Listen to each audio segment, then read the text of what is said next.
అందరికీ నమస్తే అండి. బోరగడ్డ అనిల్ గడ్కి కౌంట్ డౌన్ స్టార్ట్ అయింది. ఇన్నాళ్ళు వైసీపీ అధికారంలో ఉన్న రోజులు కూడా జగన్మోహన్ రెడ్డి అండ చూసుకొని వీడొళ్ళు మర్చిపోయి నోటుకు వచ్చింది. నోటుకి ఎంత వస్తే అంత చంద్రబాబు నాయుడు గారిని ఉద్దేశించి, లోకేష్ గారిని ఉద్దేశించి, పవన్ కళ్యాణ్ గారిని ఉద్దేశించి, ఇంట్లో ఉన్న ఆడవాళ్ళని ఉద్దేశించి పెద్ద మొగుల్లా మాట్లాడేవాడు. అధికారం కోల్పోయాడు జగన్మోహన్ రెడ్డి. కూటమి ప్రభుత్వం ఏర్పడింది. ఏర్పడిన రోజు నుండి ఈ రోజు వరకు ఆడ ఆంధ్రప్రదేశ్లో కనబడితే ఒట్టు. స్టిల్ ఈ రోజు వరకు కూడా పరారీలోనే ఉన్నాడు. ఆడ ఫోన్ నెంబర్ స్విచ్ ఆఫ్, ఆడు ఎక్కడున్నాడో ఎవడికి తెలియదు. అయితే ఇక్కడ ట్విస్ట్ ఏంటంటే, మరి గతంలో చేసిన వ్యాఖ్యలకి సమాధానం చెప్పాలి కదా, బాధ్యత వహించాలి కదా. ఎప్పుడెప్పుడా అని ఎదురు చూస్తున్నాం మాట. వీడి మీద ఎప్పుడు కేసులు ఫైల్ అవుతాయి, ఎప్పుడు ఎత్తుకుతారు వీడి గురించి, వీడిని ఎప్పుడు లాక్కొస్తారో, వీడిని ఎప్పుడు చెక్కుతారు అని చెక్కితేనే కానీ ఆడికి బుద్ధి రాదు. నేను ఎందుకు అంటానంటే అన్నమాట, ఒకసారి గతంలో వాడు చేసిన మాటలు, వాడు మాట్లాడిన మాటలు చూడండి ఒకసారి. ప్రతి ఒక్కరిని, ముఖ్యంగా తెలుగుదేశం మహిళా కార్యకర్తల పైన నీచాది నీచంగా వ్యాఖ్యలు చేసి ఈరోజు వాడి మీద కర్నూలులో కేసు నమోదైంది. ఒకసారి అది కూడా చదివి వినిపిస్తాను చూడండి. గుంటూరుకు చెందిన వైసీపీ నాయకుడు బోరగడ్డ అనిల్పై కేసు నమోదు చేసిన కర్నూలు 3 టౌన్ పోలీసులు. ముఖ్యమంత్రి చంద్రబాబు కుటుంబంపై అనుచిత వ్యాఖ్యలు చేశారని బోరగడ్డ అనిల్పై పోలీసులకు ఫిర్యాదు చేసిన జిల్లా ఐటీడీపీ అధ్యక్షుడు గట్టి తిలక్. వైసీపీ నాయకుడు బోరగడ్డ అనిల్పై ఐటీ చట్టం 352, 353 సెక్షన్ల కింద కేసు నమోదు చేసిన పోలీసులు. ఖచ్చితంగా నేను చెప్తున్నాను కదా, బోరగడ్డ మహా అయితే ఒక నెల రోజుల లోపు నిన్ను తీసుకొచ్చి తోముతారు చూడు. నిన్ను తోమిన తోముడికి మళ్ళీ ఫ్యూచర్లో, భవిష్యత్తులో నీలాగా ఎవడన్నా మాట్లాడాలంటే కనుక పోసుకుంటారు. బాబు వద్దురా బాబు, మనం ఎంతవరకు మాట్లాడాలో అంతవరకు మాట్లాడాలి. రాజకీయంగా ఎంతవరకు విమర్శించాలో అంతవరకే విమర్శించాలి.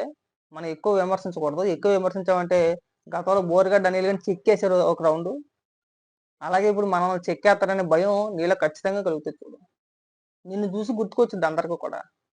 నిన్ను సింపుల్గా అనుకుంటున్నావేమో, నా పైన ఇప్పటి వరకు కేసులు నమోదు అవ్వలేదులే, మనం బతికిపోయాము, మనల్ని ఎవడో అరెస్ట్ చేయుడు, ఇప్పుడు వచ్చి ఎక్కడ కూడా కేసులు నమోదు అవ్వలేదు అని అనుకుంటున్నావు. కానీ ఇక్కడ నుంచి 1 by 1 అన్నీ నమోదు అవుతాయి.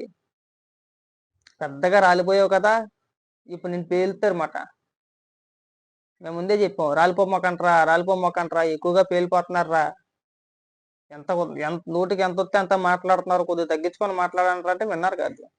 ఒకసారి నేను ఫోన్ చేసినప్పుడు కూడా, నేను ఫోన్ చేశారని పెద్ద మొగోడు అనుకుంటున్నావా, ప్రతిసారి ఆన్లైన్ అయిపోతా, ఏళ్ళని అయిపోతా, ఆడింట్లో ఆడవాళ్ళు ఈడింట్లో ఆడవాళ్ళ ముందు మాట్లాడుతున్నావు అంటే నన్ను చంపేస్తానంటే ఆ పెద్ద గొడవ. ఆ యూట్యూబ్లో ఎందుకు పెట్టావు వీడియో అంటాడు. మళ్ళీ తర్వాత ఫోన్ చేసి నువ్వు ఎక్కడున్నా చెప్పు వచ్చేస్తాను అంటాడు. ఆడంతటాడు ఒక వీడియో క్రియేట్ చేసుకున్నాడు. నా దగ్గరకు వచ్చినట్టు, నేను పారిపోయినట్టు నా నెంబర్ ఒకటి వేసేసాడు. వైసీపీ సోషల్ మీడియా నా నెంబర్ ఒకటి వేసేసాడు. ఏమైంది? ఏం కాదు. నేను అప్పుడు చెప్పొచ్చు, ఆ తర్వాత కూడా చెప్పాను, ఎవరో ఏం అవసరం నీ వల్ల, నువ్వు పెద్ద డమ్మీ గడివి, పెద్ద షోయింగ్ గడివి. నిజంగా షోయింగ్ గడి, పెద్ద డమ్మీ గడాడు. పెద్దగా నాలుగు కేకలు వేసి నాలుగు యూట్యూబ్ ఛానల్ ఇంటర్వ్యూ వరకు పరిమితం. కానీ వాస్తవానికి గ్రౌండ్ లెవెల్లో పెద్ద పీకేది పొడిచేది ఏం ఉండదు. అయితే ఆడికి హైప్ ఇచ్చింది మాత్రం వైసీపీ సోషల్ మీడియానే. ఏ మాటగా మాట. కొన్ని యూట్యూబ్ ఛానల్స్ ఉన్నాయి, కొన్ని కాంట్రవర్సీ క్రియేట్ చేసి చంద్రబాబు నాయుడు గారిని, లోకేష్ గారిని, పవన్ కళ్యాణ్ గారిని బూతులు తిట్టించి అవి వైరల్ చేసే విధంగా కొన్ని యూట్యూబ్ ఛానల్స్ కూడా ఇంటర్వ్యూలు తీసుకునేవారు. పెద్దదాకా వెళ్ళిపోయేవారు. అడిగితే పెద్ద సబ్జెక్ట్ ఉన్న వాళ్ళలాగా, అడిగితే పెద్ద అపర మేధావులాగా, అడిగితే పెద్ద సబ్జెక్ట్ ఉన్న వాళ్ళలాగా సుమన్ టీవీతో సహా పేరున్న యూట్యూబ్ ఛానల్ అందరూ అడి దగ్గరికి వెళ్ళిపోవడమే. మేము అప్పుడు కూడా చెప్పాం, ఒరే వాడి దగ్గర ఏ సబ్జెక్ట్ ఉందని చెప్పేసి వాడిని ఇంటర్వ్యూ అడుగుతున్నారు, వాడి దగ్గర ఇంటర్వ్యూ తీసుకుంటున్నారు. ఆడ అమ్మ అక్క అల్లి తప్పితే ఆడు ఏది మాట్లాడడం, అవి తీసుకొని మీరేం చేసుకుంటారని చెప్పి అప్పుడు కూడా చెప్పాం కదండి. వాళ్ళకి వ్యూవర్షిప్ కావాలి. వీళ్ళైతే ఏది పడితే అది మాట్లాడేస్తాడు. కులాన్ని తీసుకొచ్చి ముందెట్టేస్తాడు. గట్టిగా మీద ఏదైనా మాట్లాడనుకో, కులాన్ని తీసుకొచ్చి ముందెట్టేస్తాడు. ఆడి బలం అదే. బోరగడ్డ అనే వ్యక్తి బలం అదే. కులాన్ని తీసుకొచ్చి ముందు పెట్టేస్తాడు. వీడు మాట్లాడేదంతా మాట్లాడేస్తాడు. మాట్లాడి ఆడి దాకా వచ్చిన తర్వాత కులాన్ని తీసుకొచ్చి ముందు పెడతాడు.